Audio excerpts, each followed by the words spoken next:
Hello, and welcome back to Picks and Portraits. Now, in the past, I have made no secret of being a huge wrestling fan. I won't, but I could go on for hours about his athletic and artistic merit. I also recognize that despite spikes in popularity, this is still very much a niche form of entertainment. However, some performers find mainstream success outside the ring, in politics, or sometimes Hollywood. A select few even break through the barrier of art or entertainment into the mythical. In my opinion, Antonio Inoki is such a performer.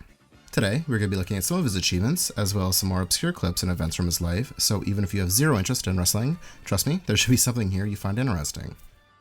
Quick primer for those unfamiliar with Japanese wrestling, or Porazu. It's very different from North American or WWE style wrestling that you may be used to. Still predetermined, but it's much more physical, matches are longer, strikes are harder, much more of a sports-like feel to it. Also head drops, lots of head drops. Inoki got his start in the JWA, or Japanese Wrestling Association. This was Japan's first pro wrestling organization, founded by former sumo Rikidozan. Rikidozan himself lived a very interesting life, becoming a massive celebrity in Japan, notorious for his party lifestyle. He was actually murdered by a member of the Yakuza in 1963.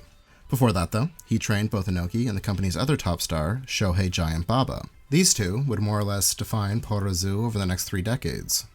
The JWA struggled following Rikidozan's death, and after an attempt to take the company over, Inoki left to found New Japan Pro Wrestling in 1972.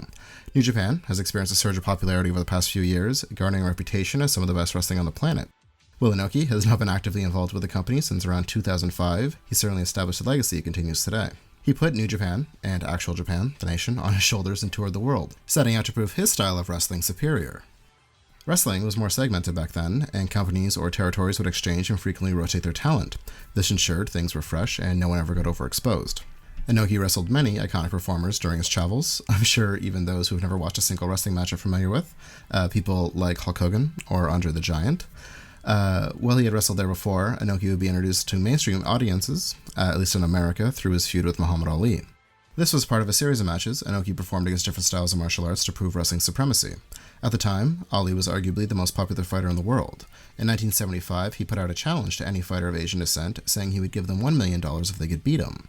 Inoki accepted, with the promoters reportedly offering Ali $6 million for his participation. It would take place on June 26, 1976, at Budokan. The fight was allegedly going to be gimmicked, or fixed, but there are conflicting stories as to what side wanted that. In the builds of the match, Ali cut some awesome promos. He was excellent on the mic and really hyped this match up, which is unfortunate because it's really terrible. Under special rules that are very similar to modern MMA, the fight went 15 rounds, most of which Inoki spent on his back attempting to kick Ali's legs out, and ended in a draw. Personally, I would have preferred the gimmicked it. In the early 90s, Inoki became involved with politics. He was elected to the Japanese Diet, similar to America's Senate, as a member of the Sports and Peace Party, a political party he himself founded. Inoki believed peace could be achieved through wrestling. In 1990, shortly before the outbreak of the Gulf War, Inoki personally met with Saddam Hussein to negotiate the release of several Japanese hostages. He would in turn stage a wrestling show titled the Festival of Sport and Peace. It was also during this trip that he converted to Islam, a fact that wouldn't come out till 2012. A series of scandals tarnished his political image throughout the 90s. As he had done in Iraq, Inoki set out on an ambassador mission to North Korea. Japanese relations with North Korea had been strained since the Korean War, and he thought if he could mend relations between the nations, his image would be improved. To do so, Inoki organized another wrestling show that would become part of a larger festival, the Pyongyang International Sports and Culture Festival for Peace. Now, this is a very bizarre story, in an already bizarre industry, but New Japan had a working relationship with the American wrestling company World Championship Wrestling, or WCW, owned by media mogul Ted Turner. The two wrestling companies often exchanged talent, and for the North Korean show, Inoki requested some American wrestlers, with a dream match of Inoki versus Ric Flair headlining the event. These two are often held aloft as the greatest ever, and this was to be their first and only meeting, so seeing money in this, WCW executives agreed, without notifying the American government, a ballsy move considering travel to North Korea was forbidden.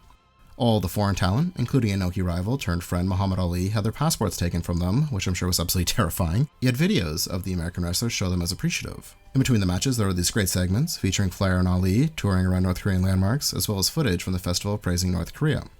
It goes without saying, propaganda, plain and simple.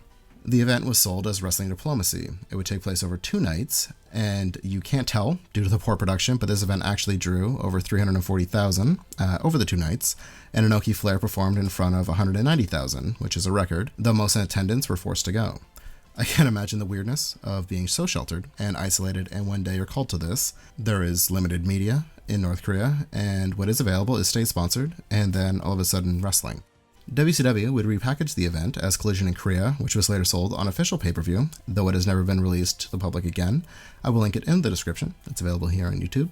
Many involved believed in Inoki's message that wrestling could heal tensions between North Korea, Japan, and the States. It didn't, and Inoki retired from politics later that year, due to scandal, but returned in 2013 before again retiring in 2019. He wrestled his final match in 1998. So I hope, if you're not into wrestling, watching this helped you appreciate it just a little more. If you're new here and like the format, check out some of our other videos, and please subscribe. If you're wondering where Sleepcore is, there is a new one available for free over on Patreon, but please consider supporting us. There is a ton of extra content over there you can get access to for just $5 a month. As always, thank you so much for your support, and thank you so much for watching.